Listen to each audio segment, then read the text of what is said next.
তো দেখো বরমশার কাণ্ড দেখো, বলেছি শরীরটা একটু খারাপ, ঠিক আছে।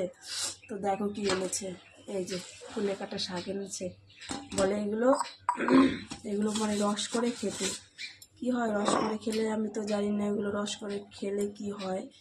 তো এগুলো রস করে খেলে কি হয় তোমরা যদি জানো আমাকে অবশ্যই কমেন্ট করবে, ঠিক আছে। আমি তো এগুলো খেতেই চাই না, আমার এগুলো খেতে ভালো লাগে না।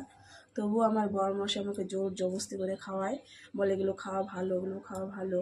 কিন্তু আমি তো জানি না এগুলো খাওয়া ভালো না খারাপ। তো তোমরা অবশ্যই আমাকে কমেন্ট করবে যে এগুলো খাওয়া ভালো না খারাপ, ঠিক আছে। এখন এনেছে যখন খেতেই হবে, না খেলে ছাড়বে না, জানো তো, খেতেই হবে। আর এগুলো এইসব রসমস খেতে না আমার একটু ভালো লাগে না। আর দেখতেই তো পাচ্ছ আমার গলার আওয়াজ শুনে আমার মানে শরীরটা খুবই ভেতর থেকে খুবই খারাপ। তার মধ্যে দেখো এগুলো এনেছে, এখন এগুলো মানে ছেঁচে রস করে শিলনোড়ায় ছেঁচে তারপর এগুলো রস করে খাবো।